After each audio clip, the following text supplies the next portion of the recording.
Welcome to the Tech Egg. Don't get scrambled. Enjoy the video. In this video, I will explain how to replace a starter on a Toyota Avalon. Before you begin any automotive repair, safety is paramount. Always start by disconnecting the negative battery terminal to prevent electrical shorts. Next, ensure your vehicle is securely supported on jack stands, never relying solely on a jack. Have your basic tools ready, including a good ratchet set, various wrenches, and possibly a breaker bar for stubborn bolts. Taking these initial steps ensures a safer and smoother repair process. Now let's get to accessing the starter. On many Toyota Avalon models, the starter is located on the engine block, often near the transmission bell housing.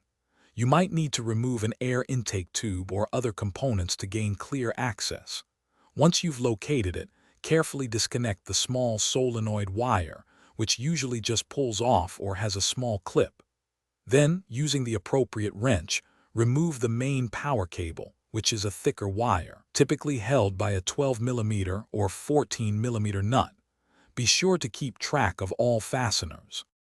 With the electrical connections safely detached, it's time for removal. The starter is typically held in place by 2 or 3 large bolts that secure it to the transmission housing. Use your socket wrench to loosen and remove these bolts. Once unbolted, carefully wiggle and pull the old starter free from its mounting. It might be heavy, so be prepared. Now, position your new starter into place, aligning it with the bolt holes. Reinsert and hand tighten the mounting bolts. Then use your wrench to tighten them securely, but do not over-tighten.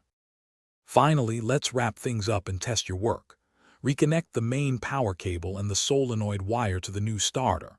Double-check that all connections are snug. Then, reconnect the negative battery terminal. Before lowering the car, give the new starter a test by attempting to start the engine. If it cranks and starts, you've successfully replaced your starter.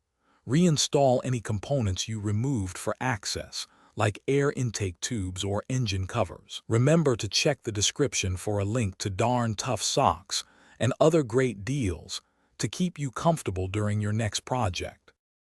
Thanks for watching. Consider subscribing if I helped unscramble your problems.